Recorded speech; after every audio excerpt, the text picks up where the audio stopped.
அனைவருக்கும் வணக்கம். நம்ம இதில் என்ன பார்க்க போகிறோம் அப்படின்னா கரண்ட் அஃபேர்ஸ் டிசம்பர் கடைசி பகுதிக்கான கரண்ட் அஃபேர்ஸ் தான் நம்ம வந்து பார்க்க போகிறோம். நீங்கள் TNPSC group 4 group 2 police exam Madras high court exam அல்லது சென்ட்ரல் கவர்மெண்ட் எக்ஸாம் எஸ்எஸ்சி ஆர்ஆர்பிக்கெலாம் படிங்கன்னா கண்டிப்பாக உங்களுக்கு ரிவிஷன் பர்பஸுக்கு நம்மளுடைய வின்னஸ் ப்ளஸ் அகாடமி கொடுக்கக்கூடிய கரண்ட் அஃபேர்ஸ் வந்து ரொம்ப யூஸ்ஃபுல்லாக இருக்கும். ஜனவரி 1 2024 இப்போ டிசம்பர் 31 2024 வரைக்கும் 1 இயர் கரண்ட் அஃபேர்ஸ் நம்ம சேனலில் வந்து கொடுத்துருப்போம். அது கரண்ட் அஃபேர்ஸ் 2024 சொல்லி தனியாக ஒரு பிளேலிஸ்ட் இருக்கும். அந்த பிளேலிஸ்ட்டை செக் பண்ணி பாருங்கள். கண்டிப்பாக உங்களுக்கு ரொம்ப யூஸ்ஃபுல்லாக இருக்கும். ஒவ்வொரு வீடியோவிலுமே டிஸ்கிரிப்ஷனில் அந்த வீடியோக்கான கொஷின் பேப்பர் நான் கொடுத்துருப்பேன். நீங்கள் டவுன்லோட் பண்ணி டெஸ்ட் எழுதி பார்த்துட்டு ரிவிஷன் பண்ணிக்கலாம். ஓகேங்களா? சரி, இப்போ நீங்கள் பார்க்குறீங்க இல்லையா, இந்த கொஷின் பேப்பருக்கான பிடிஎஃப் லிங்க்கும் இந்த வீடியோட டிஸ்கிரிப்ஷன் அட்டாச் பண்ணியிருக்கேன். நீங்கள் டவுன்லோட் பண்ணி டெஸ்ட் எழுதிட்டு வீடியோ பார்த்தீங்கன்னா டிசம்பர் கடைசி பகுதிக்கான ரிவிஷன் பண்ண மாதிரி இருக்கும். ஓகேங்களா? சரி, ஃபர்ஸ்ட் கொஸ்டின் பாருங்கள். சிஆர்பிஎஃபின் புதிய தலைமை இயக்குனர் யாருன்றாங்க? விதுல் குமார் அவர்கள். இதுக்கு முன்னாடி யார் சேர்ந்தாங்கன்னா அனீஸ் தியால் சிங் இருந்தார். எங்கள் ஸ்பெல்லிங் மிஸ்டேக்காக இருக்குது. தியால் சிங், அனீஸ் தியால் சிங் முன்னாடி இருந்தார். இப்போ வந்து பார்த்தீங்கன்னா அவர் ஓய்வு பெற்றதுனால விதுல் குமார் அவர்கள் வந்து பதவி ஏற்றிருக்கார். ரைட்டா? விதுல் குமார். ஸ்பேடெக்ஸ் இரட்டை விண்கலன்கள் PSLV 60 மூலம் ஆந்திர மாநிலம் ஸ்ரீஹரிகோட்டாவிலிருந்து அனுப்பப்பட்டது. இது வந்து ஒரு செய்தி மாதிரி கொடுத்துருக்கேன். அதாவது இது எந்த ராக்கெட் மூலம் விண்ணில் செலுத்தப்பட்டது, இது எங்கேருந்து வந்து அனுப்பினாங்க அப்படின்றதெல்லாம் நம்ம தெரிஞ்சுக்கணும் இல்லையா, அதனால் கொடுத்துட்டேன். ஆக்சுவலாக கேள்வி என்னென்னா, இந்த சேட்டலைட் அனுப்புனாங்க இல்லையா, அந்த சேட்டலைட்டோட நோக்கம் என்ன, ஏதோ ஒரு பர்பஸ்க்காக அனுப்பியிருப்பாங்க இல்லையா. ஸோ அதுதான் வந்து நம்ம வந்து கேட்குறோம். ரைட்டா? சரி, இதனோட நோக்கம் என்னென்னா விண்வெளியில் செயற்கைக்கோள்களை இணைத்தல் அப்படின்றத நம்ம சொல்லலாம். அது ஏன் சார் இணைக்கிறாங்க அப்படின்னா, நம்ம இந்தியா வந்து ஒரு டார்கெட் பண்ணியிருக்காங்க. இன்னும் ஒரு 10 ஆண்டுகள் ஒரு 5 ஆண்டுகளில் பார்த்தீங்கன்னா பாரதிய சந்திரயா ஸ்டேஷன், அதாவது நம்ம இந்தியாவுக்குன்னு தனியாக ஒரு விண்வெளி மையம் அமைக்கணும் அப்படின்றது நம்ம இந்தியாவோட எய்மாக இருக்குது. அதுக்கு வந்து ஒரே டைமில் எல்லா சேட்டலைட்டுமே அனுப்ப முடியாது. ரைட்டா? ஒன்று பெருசாக இருக்கும், ஒன்று சின்னதாக இருக்கும். பிட்டாக அனுப்பி அதை வந்து நம்ம பிட் பண்ணி அதை ஒரு விண்வெளி மையமாக மாற்றணும். அப்போ 2 செயற்கைக்கோளை இணைக்கக்கூடிய டெக்னாலஜி நமக்கு தெரியணும். ரைட்டா? ஸோ அதனால் 2 சேட்டலைட்டை அனுப்பிட்டு அதை வந்து ஒரு அவங்க டெக்னாலஜி மூலிமா அதை 2 வந்து ஜாயின் பண்ணுறது. அப்படி ஜாயின் பண்ணுறது சக்ஸஸ்ஃபுல்லாக ஆச்சுன்னா நம்ம வந்து விண்வெளி மையம் நம்ம இந்தியாவுக்கு தனியாக ஒன்று அமைச்சிக்கலாம் இல்லையா. ஸோ அதுக்காக அது மட்டுமா சார்னா அப்படி கிடையாது. எரிபொருளை நிரப்புவது, ஒரு சேட்டலைட் வந்து இன்னொரு சேட்டலைட்டுக்கு ஏதாவது ஒரு இதுக்காக நம்ம எரிபொருள் நிரப்புறதுன்னு போட்டிருக்காங்க, அல்லது வேறு ஏதாவது உதவியாக கூட இருக்கலாம். ஸோ அந்த மாதிரி வந்து 2 சேட்டலைட்டை வந்து பக்கம் கொண்டு வந்து அதை இணைக்கிறது அல்லது பரிமாற்றங்களை வந்து செய்கிறது.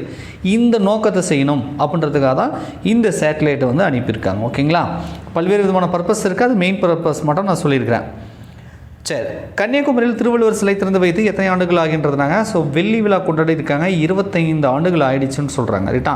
அதாவது 1/1/2000 ஜனவரி 1/1/2000. ரைட்டா? ஒரு 25 வருஷத்துக்கு முன்னாடி வந்து திருவள்ளுவர் சிலை கன்னியாகுமரியில் வந்து நிறுவியிருக்காங்க. கண்டிப்பாக உங்களுக்குலாம் தெரிஞ்சிருக்கோம். அது 25 வருஷம் ஆயிடுச்சு.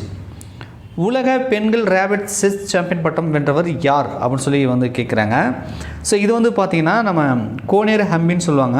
ஸோ இந்த அம்மா வந்து இந்த பட்டம் வந்து வாங்கியிருக்காங்க. அது செஸ்ஸில் வந்து வின் பண்ணியிருக்காங்க. வெஸ்டர்ன் பல்கலைக்கழகத்தில் தமிழ் ஆய்வு இருக்கைக்கு 1.5 கோடி தமிழ்நாடு அரசு ஒதுக்கீடு செய்துள்ளது. இப்போ வந்து பார்த்திங்கன்னா தமிழ் இருக்கைக்குன்னு சொல்லுவாங்க. தமிழ் வளர்ச்சிக்காக அந்த பல்கலைக்கழகத்தில் இருக்கைன்னு சொல்லுவாங்க. அது அந்த இருக்கைன்னா என்னென்னா தமிழ் வளர்ச்சி சார்ந்த இதெல்லாம் அவங்க செய்யணுன்றதுக்காக. இதுக்காக 1.5 கோடி வந்து தமிழக அரசு வந்து ஒதுக்கீடு பண்ணியிருக்காங்க. ரைட்டா? இந்த பல்கலைக்கழகம் எங்கே இருக்குது அப்படின்னு சொல்லி கேட்குறாங்க. இது அமெரிக்காவில் இருக்கக்கூடிய ஒரு பல்கலைக்கழகம். ஸோ அங்கே வந்து தமிழ் இருக்கை, அதாவது தமிழ் ஆய்வு செய்வதற்கு, தமிழை ஆய்வு செய்வதற்காக வந்து 1.5 கோடி வந்து ஒதுக்கிடுறாங்க. அது அமெரிக்காவில் இருக்குது. சென்னையில் 48வது புத்தக கண்காட்சி எப்பொழுது தொடங்கி வைக்கப்பட்டுள்ளதுன்றாங்க. இப்போ நடந்துகிட்ருக்குது. டிசம்பர் 27 தொடங்கி வச்சுட்டாங்க. ரைட்டா? ஜனவரி 12 வரைக்கும் டைம் இருக்கிறதா சொல்கிறாங்க. ஸோ இந்த வீடியோ கிளிக் பண்ணி பார்க்குறவங்க யாராவது சென்னைக்கு நியராக இருக்கீங்க அப்படின்னா, டிஎன்பிசிக்கு ப்ரிப்பேர் பண்ணுறீங்க அப்படின்னா, ஸோ நீங்கள் வந்து புத்தக கண்காட்சிக்கு போனீங்கன்னா அங்கே வந்து 10% டிஸ்கவுண்டோட நிறைய புத்தகங்கள் வந்து அவைலபிளாக இருக்கும். நிறைய அகாடமியில் கூட பார்த்தீங்கன்னா அதை வந்து போட்டிருப்பாங்க. ரைட்டா? ஸோ புக் ஸ்டால் வந்து தனியாக ரூம் போட்டு இது பண்ணி சேல்ஸ் பண்ணுவாங்க. ஸோ நீங்கள் போனீங்க அப்படின்னா உங்களுக்கு 10% டிஸ்கவுண்டோட புத்தகம் கிடைக்கும். நிறைய ரேரான புத்தகம் கூட இந்த புத்தக கண்காட்சியில் வந்து கிடைப்பதற்கான வாய்ப்புகள் இருக்குது. கொஞ்சம் சென்னை பக்கமாக இருந்தீங்கன்னா கொஞ்சம் அப்படியே ஒரு விசிட் போயிட்டு வாங்க. ஓகேங்களா? ஜனவரி 12 வரைக்கும் நமக்கு டைம் இருக்குது. சரி, சமீபத்தில் மறைந்த மன்மோகன் சிங் பற்றி தவறான வாக்கியம் எது அப்படின்றாங்க. கண்டிப்பாக தெரியும் உங்களுக்குலாம். அது 2 முறை பிரதமராக இருந்தார், அதை தெரியும். ரிசர்வ் வங்கியோட ஆளுநராக கவர்னராக வந்து இருந்தார் அப்படின்றது தெரியும். நிதி அமைச்சராக வந்து இருந்திருக்காருன்றது தெரியும். திட்டக்குழு தலைவராக இருந்தாருன்றதுலாம் உங்களுக்கு தெரிஞ்ச விஷயம், ரைட்டா? அப்போ எது சரியில்லைன்னா, அவர் காங்கிரஸ் கட்சியோட தலைவராலாம் இல்லை, காங்கிரஸ் கட்சியில் வின் பண்ணதுனால அவரை வந்து காங்கிரஸ் கட்சியோட பிரதமராக தான் வந்து நியமனம் பண்ணாங்க. பிரதமராக பதவி ஏற்றுக்கிட்டார் இல்லையா? கட்சியோட தலைவராக அவர் பதவி வைக்கல. இப்போ கட்சியோட தலைவர்னால் ராகுல் காந்தி, சோனியா காந்தி நம்ம சொல்கிறோம் இல்லையா? ஸோ அந்த மாதிரி கட்சியோட தலைவராக அவர் இல்லை, அந்த கட்சியில் இருந்தார். அந்த கட்சியில் பிரதிநிதியாக நம்ம பிரதமராக வந்து பதவி ஏற்றுக்கிட்டார், ரைட்டா? அப்படி தான் சொல்லணும், கட்சி தலைவராக இல்லை. அப்போ தவறானது இது. மற்றபடிக்கு வந்து நிதி அமைச்சராக இருந்திருக்காரு, திட்டக்குழு தலைவராக இருந்திருக்காரு, ரிசர்வ் வங்கி ஆளுநர் இருந்திருக்காரு, 2 முறை பாரத பிரதமராகவும் இருந்திருக்காரு. இது எல்லாமே சரி, இது மட்டும் தான் தவறு. சுபோசித் பஞ்சாயத்து திட்டத்தோட நோக்கம் என்னன்றாங்க. இது ரீசெண்டாக பிரதமர் மோடி வந்து தொடங்கி வச்சுருக்காரு. இது என்னென்னா, கிராமங்களில் வந்து ஊட்டச்சத்தை மேம்படுத்துதல், கிராமங்களில் ஊட்டச்சத்தை வந்து மேம்படுத்துறது திட்டம். சர்வதேச தொற்றுநோய் தயார் நிலை தினம் எப்பொழுது அனுசரிக்கப்படுகிறது அப்படின்னு சொல்லி கேட்குறாங்க. ஸோ இது வந்து பார்த்திங்கன்னா டிசம்பர் 27 சமீபத்தில் அமெரிக்காவின் தேசிய பறவையாக அறிவிக்கப்பட்டுள்ளதுன்றாங்க வெண்தலை கழுகு. அதாவது கழுகுலே 2 வகை. இது ஒன்று பிணந்தின்னி கழுகுன்னு சொல்லுவாங்க, இன்னொன்று வந்து கழுத்தாண்டை வந்து வெள்ளையாக ஒன்று இருக்கும், ரைட்டாக? நம்ம பெருமாள் கழுகுன்னு கூட சொல்லுவாங்கன்னு நினைக்கிறேன் நம்ம ஊரில். உங்கள் ஊரில் என்ன சொல்லுவாங்கன்னு தெரியல. பெருமாள் கழுகுன்னு சொல்லுவாங்க. அது கழுத்தாண்டை மட்டும் ஒயிட்டாக இருக்கும். சம்டைம் அந்த கோயில் ஃபங்க்ஷன் அப்போலாம் அந்த கழுகு வந்து விசிட் பண்ணிட்டு போகும் இல்லையா? இந்த வெண்தலை கழுகுன்னு சொல்லுவாங்க. அது வந்து அமெரிக்காவோட தேசிய பறவையாக அறிவிச்சிருக்காங்க. வீர குழந்தைகள் தினம், அதாவது வீரப்பால் தினம் அப்படின்னு சொல்லுவோம். ஸோ அந்த தினம் வந்து எப்பொழுது அனுசரிக்கப்படுகிறது அப்படின்னு சொல்லி கேட்குறாங்க. டிசம்பர் 26 அனுசரிக்கப்படுகிறது. அது ஏன் சார் அப்போ வந்து அனுசரிக்கிறேன்னு கேட்டிங்கன்னா, சீக்கியர்களோட 10வது குருவாக இருந்த கோவிந்த் சிங்கோட மகன்கள் வந்து படுகொலை செஞ்சுட்டாங்க. அது முகலாயர்களுக்கும் அவங்களுக்கும் ஒரு ஃபைட்டு வந்து வீரமரணம் அடிச்சிட்டாங்கன்னு சொல்லலாம், அல்லது இவங்க படுகொலை பண்ணிட்டாங்கன்னு சொல்லலாம், எப்படியோ எடுத்துக்கோங்க. ஸோ முகலாயர்களுக்கும் இவங்களுக்கும் ஃபைட் வரும்போது குடும்பப்படுத்திட்டு பண்ணாங்கன்னா அது பெரிய ஸ்டோரியாக இருக்குது. நம்ம ரொம்ப டெப்த்தாக போக வேண்டாம், மேலோட்டமாக நம்ம தெரிஞ்சுக்குவோம், ரைட்டா? ஸோ அந்த 10வது சீக்கியர்களோட 10வது குரு இருக்கார்ல கோவிந்த் சிங், அவங்க மகன்களோட படுகொலை செய்யப்பட்ட தினம் தான் வீர குழந்தைகள் தினமாக நம்ம சொல்கிறோம், ரைட்டா? டிசம்பர் 26. சமீபத்தில் அகழ்வாய்வில் உருண்டை வடிவ பீங்கான் மணி அதுக்கப்புறம் நிறைய கண்டறிஞ்சிட்டு இருக்காங்க வெம்பக்கோட்டை அகழ்வாய்வு மையத்தில். இந்த வெம்பக்கோட்டை அகழ்வாய்வு மையம் எங்கே இருக்குது? ஏன்னா மேக்ஸிமம் வந்து அகழ்வாய்வு மையம் அப்படின்னா இது எந்த மாவட்டத்தில் இருக்குதுன்னு தான் கொஸ்டின் கேட்குறான் நம்ம டிஎன்பிசிலாம். இப்போ கீழடினா எந்த மாவட்டத்தில் இருக்குது, வெம்பக்கோட்டைனா எந்த மாவட்டத்தில் இருக்குது, ஆதிச்சநல்லூர்னா எங்கே இருக்குது, இது மாதிரி முக்கியமான அகழ்வாய்வு தலங்கள் வந்து எந்த டிஸ்ட்ரிக்டில் இருக்குது அப்படின்னு கேட்பாங்க. அதனால தான் நம்ம ரிப்பீட்டடாக இதை கேட்டுகிட்டே இருக்கோம். ஸோ வெம்பக்கோட்டை அப்படின்றது பார்த்திங்கன்னா விருதுநகர் மாவட்டத்தில் இருக்கக்கூடிய ஒரு அகழ்வாய்வு மையம். இங்கே நிறைய பீங்கான் மணி அந்த மாதிரி நிறைய விஷயங்கள்லாம் இப்போ ரீசெண்டாக வந்து கிடைச்சிருக்கு. இங்கே வந்து 3வது கட்ட அகழ்வாய்வு நடைபெறுது, ரைட்டா? 3வது கட்ட அகழ்வாய்வு நடைபெறுது. இன்னுயிர் காப்போன்னு சொல்லுவோம், அல்லது நம்மை காப்போம் 48. இந்த அவசர சிகிச்சைன்னு சொல்லுவோம் இல்லையா? ஆக்சிடென்ட் ஆயிரும், சில முக்கியமான பிரதான சாலைகளில் ஆக்சிடென்ட் ஆயிரும். அவங்களுக்கு வந்து உடனடியாக சிகிச்சை கொடுத்தா அவங்கள காப்பாற்றிடலாம், லேட்டானால் காப்பாற்ற முடியாது. அது வந்து ப்ரைவேட் ஹாஸ்பிட்டலாக இருந்தால் நிறைய அமௌண்ட்டு கேட்பாங்க. பட் ஒரு 48 ஹவர்ஸ், ஒரு 24 ஹவர்ஸ், அதாவது அவசர சிகிச்சைன்னு வச்சுக்கோங்களேன், அதுக்கு வந்து இலவசமாக நம்ம கவர்மெண்ட்டே நிதி கொடுத்து வந்து சிகிச்சை மேற்கொள்கிறதுக்கு ஒரு சில சாலைகளை வந்து சூஸ் பண்ணியிருக்காங்க. இதுக்கு முன்னாடி பார்த்திங்கன்னா 1 லட்சம் அப்படின்றத தொகையாக கொடுத்துருந்தாங்க. இப்போ வந்து பார்த்திங்கன்னா அதை 2 லட்சம் ரூபாயாக உயர்த்திருக்காங்க. ஸோ இதனால் நிறைய பேர் வந்து உயிர் பிழைக்கிறதுக்கு வாய்ப்பு இருக்குது, ஓகேவா? இன்னுயிர் காப்போம் இலவச சிகிச்சை தொகை, அல்லது நம்மை காப்போம் 48ன்னு சொல்லுவாங்க, 2 லட்சம் ரூபாய். பிரதமரின் ராஷ்டிரிய பால புரஸ்கார் விருது சமீபத்தில் எத்தனை சிறார்களுக்கு வழங்கப்பட்டது அப்படின்றாங்க? 17 பேருக்கு, ரைட்டா? 17 பேருக்கு. புற்றுநோய்க்கு தடுப்பூசி கண்டறிந்துள்ள நாடு இதுன்றாங்க. ரஷ்யா கண்டறிந்ததாக சொல்கிறாங்க. ஸோ இந்த வருடம் ஜனவரியிலேருந்து அதை நாங்கள் அறிமுகப்படுத்துகிறோம், அதுவும் ஃப்ரீயாகவே அவங்க நாட்டுக்காரங்களாம் கொடுக்குறதா வந்து சொல்கிறாங்க. ஸோ வந்து புற்றுநோய்க்கு மேக்ஸிமம் மருந்து இல்லைன்னு அப்போலாம் சொல்லிட்டு இருந்தாங்க. அதுக்கப்புறம் இப்போலாம் மருந்து கண்டுபிடிச்சிருக்காங்க. புற்றுநோய் வந்துச்சுன்னா பார்த்தீங்கன்னா உங்களுக்கே தெரியும், அந்த தலைமுடியெலாம் எடுத்துருவாங்க.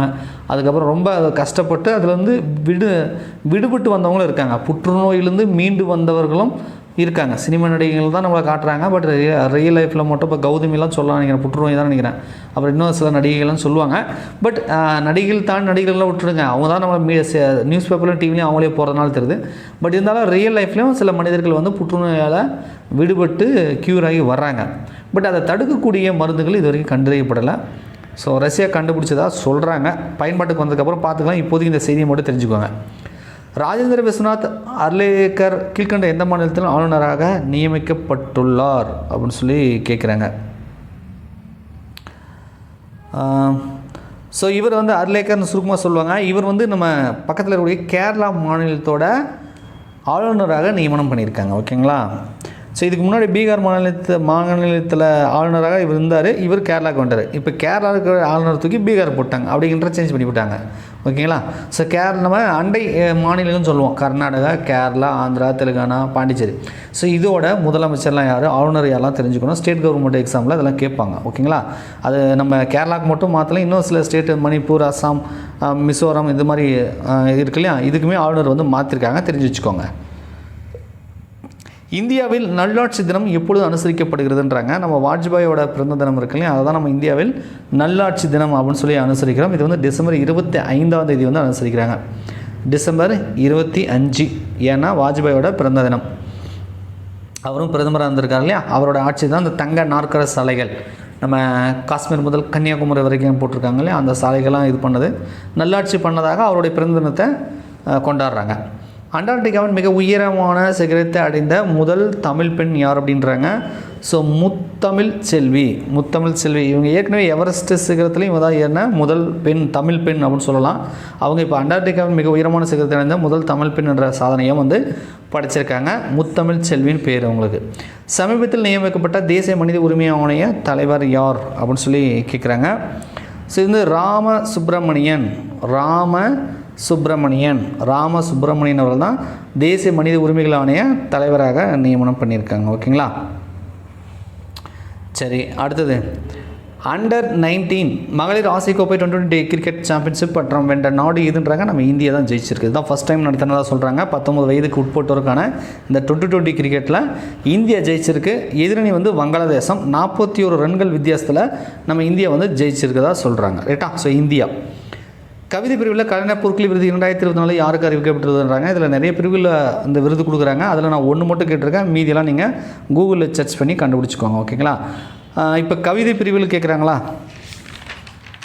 சரி, கவிதை பிரிவில் யாருன்னா நெல்லை ஜெயந்தா அவர்களுக்கு வந்து பொற்கிளி விருது 2024 கொடுக்குறாங்க. நான் ஒரு சிலது தெரியும், எனக்கு சொல்லிடுறேன். ரைட்டா.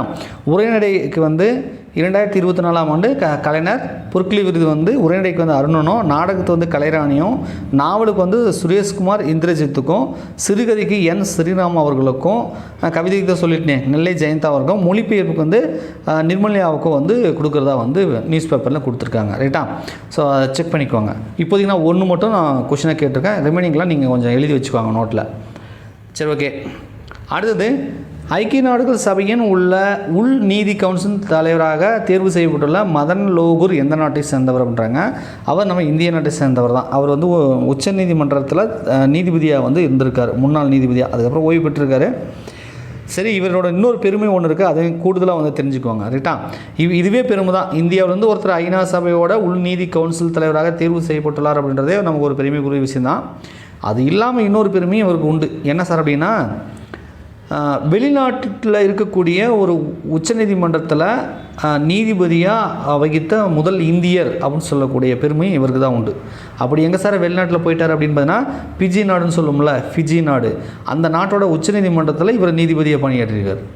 மேக்ஸிமம் வந்து ஒவ்வொரு நாட்டிலையும் அந்த நீதிமன்றங்கள் இருக்குது இல்லையா, அந்த நாட்டோட நீதிபதிகளாம் அந்த நாட்டை சார்ந்தவர்கள் தான் இருப்பாங்க. உங்களுக்கு புரியுற மாதிரி சொல்லணும்னா, இந்திய நாட்டில் இருக்கக்கூடிய நீதிபதிகள், நம்ம உச்சநீதிமன்ற நீதிபதி, உயர்நீதிமன்றம் எல்லாமே நம்ம இந்தியாவர்களாக தான் இருப்பாங்க. பாகிஸ்தான், இலங்கைக்காரெலாம் யாரும் போட மாட்டாங்க. அதேமாதிரி பாகிஸ்தானில் இருக்கக்கூடிய நீதிமன்றத்துக்கு பாகிஸ்தானில் தான் போடுவாங்க, இந்தியக்காரில் போட மாட்டாங்க. ஸோ வெளிநாட்டு நீதிபதிகளை நியமனம் பண்ண மாட்டாங்கன்றது பொதுவான கருத்து. ஆனால் ஒரு இந்தியர் வெளிநாட்டில் இருக்கக்கூடிய உச்சநீதிமன்றத்தில் போய் நீதிபதியாக வந்து பணியாற்றிருக்கார் அப்படின்னா அது பெருமைக்குரிய விஷயம். அந்த பெருமை, அது முதல் இந்தியர் என்ற இவர் தான் ஃபஸ்ட்டு இது பண்ணியிருக்காரு. அந்த பெருமை இவருக்கு தான் உண்டு. ஸோ அந்த பெருமையோடு சேர்த்து இப்போ ஐக்கிய நாடுகள் சபை உள் நீதி கவுன்சில் தலைவராகவும் தேர்வு செய்யப்பட்டுள்ளார். ஓகேங்களா. சரி, தேசிய விவசாயிகள் தினம் எப்பொழுது அனுசரிக்கப்படுகிறதுன்றாங்க. இது முன்னாள் பிரதமர் சரண் சிங்கோட பிறந்த தினத்தை தான் அனுசரிக்கிறாங்க. ரைட்டா. சரி, டிசம்பர் 23. தேசிய கணித தினம் எப்பொழுது அனுசரிக்கப்படுகிறதுன்றாங்க. கணித மேதை ராமானுஜம் இருக்கார் இல்லையா, கண்டிப்பாக நீங்கள் தெரிஞ்சிருப்பீங்க ராமானுஜம் அப்படின்றத. புக்கில் நம்ம பள்ளிப்பாடத்தில் தான் நிறையா படிச்சிருப்பீங்க. மேக்ஸ் பிடிக்குனாலே ராமானுஜத்தை வந்து கண்டிப்பாக உங்களெல்லாம் பிடிக்கும். ஓகேங்களா. ஸோ இவரோட பிறந்த தினத்தை தான் நம்ம தேசிய கணித தினம் அப்படின்னு சொல்லி நம்ம அனுசரிக்கிறோம். ஓகேங்களா? அது எப்போ சார்னா டிசம்பர் 22ஆம் தேதி. டிசம்பர் 22ஆம் தேதி. இவர் பிறந்தது வந்து டிசம்பர் 22, 1887. கணித மேதை ராமானுஜம் அவர்கள் பிறந்தது. ஓகேங்களா? அதை தான் நம்ம தேசிய கணித தினமாக அனுசரிக்கிறோம். சர்வதேச தியான தினம் எப்பொழுது அனுசரிக்கப்படுகிறது அப்படின்னு சொல்லி கேட்குறாங்க. டிசம்பர் 21 வந்து சர்வதேச தியான தினமாக அனுசரிக்கிறாங்க. ரைட்டா? கடைசி கேள்வி உங்களுக்கான கேள்வி, ஒரே நாடு ஒரே தேர்தல். ரைட்டா? ராம்நாத் கோவிந்தா முன்னாள் ஜனாதிபதியாக இருந்தார் இல்லையா, அவருடைய தலைமையில் ஒரு அறிக்கையை ரெடி பண்ணாங்க. அதை வந்து மத்திய அரசுக்கிட்ட கொடுத்தாங்க. அதாவது ஆளுநர் நம்ம ஜனாதிபதிக்கிட்ட கொடுத்தாங்க. அதுக்கப்புறம் அரசு வந்து பாராளுமன்ற மக்களவையில் பார்த்திங்கன்னா சப்மிட் பண்ணாங்க. அந்த மசோதாவை வந்து தாக்கல் பண்ணாங்க. இப்போ ரீசெண்டாக தாக்கல் பண்ணாங்க. கண்டிப்பாக உங்களுக்கு தெரிஞ்சிருக்கும். இது இந்த ஒரே நாடு ஒரே தேர்தல் அப்படின்ற இந்த மசோதாவை வந்து தாக்கல் பண்ணாங்க. எதிர்கட்சிகள் பலமாக இருந்து இதை வந்து எதிர்ப்பு தெரிவிச்சுட்டு இது வந்து ஒரே நாடு ஒரே தேர்தல் வந்து செட் ஆகாது நம்ம இந்தியாவுக்குன்னு சொல்லி எதிர்ப்பு தெரிவிச்சிட்டாங்க. ஸோ அதனால் இது நிறைவேற்றப்படாமல் மத்திய அரசு என்ன பண்ணால் கூட்டுக்குழுவுக்கு அனுப்பியிருக்காங்க. அது கூட்டுக்குழு என்னென்னா இந்த மசோதாவை மறுபடியும் வந்து ஆலோசனை பண்ணுவாங்க. எதிர்கட்சிகிட்டலாம் கருத்துக்கள் கேட்டு இதில் ஏதாவது வந்து மாற்றங்கள் பண்ணலாமா, இதில் அமுல்படுத்தலாமா வேண்டாமான்னு சொல்லி ஒரு ஆலோசனை பண்ணுவாங்க, கருத்துக்கள் கேட்பாங்க.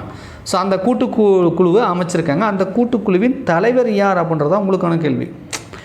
ஒரு குழு அமைச்சிருக்காங்கன்னா அதுக்கு ஒரு ஹெட் இருப்பாங்க, அதுக்கு உறுப்பினர்களும் இருப்பாங்க. எனக்கு தெரிஞ்ச நியூஸ் பேப்பரில் பார்த்தா கிட்டத்தட்ட ஒரு 39 பேரை வந்து உறுப்பினர்களாக போட்டிருக்காங்க. ரைட்டா? ஸ்டார்டிங்கில் கம்மியாக இருந்தது, அதுக்கப்புறம் அதிகமாக சொல்கிறாங்க. 39 பேர் உறுப்பினர்களாக இது வந்து போட்டிருக்காங்க. அதுக்கு ஒரு தலைவர் இருப்பார், அந்த கூட்டுக்குழு தலைவர் ஒருத்தர் இருப்பார். அவர் பேர் தெரிஞ்சதுன்னா கமெண்ட்ஸில் கமெண்ட் பண்ணுங்கள். வீடியோ பிடிச்சா மறக்காமல் லைக் பண்ணுங்கள். ஸோ 2024க்கான கரண்ட் அஃபேர்ஸ் இன்னையோட கம்ப்ளீட்டட். 1 year completed. நம்ம winners class IAS academy YouTube சேனலில் உங்களுக்கு பிளேலிஸ்ட்டில் இருக்குது, செக் பண்ணி பாருங்கள். ஓகேங்களா?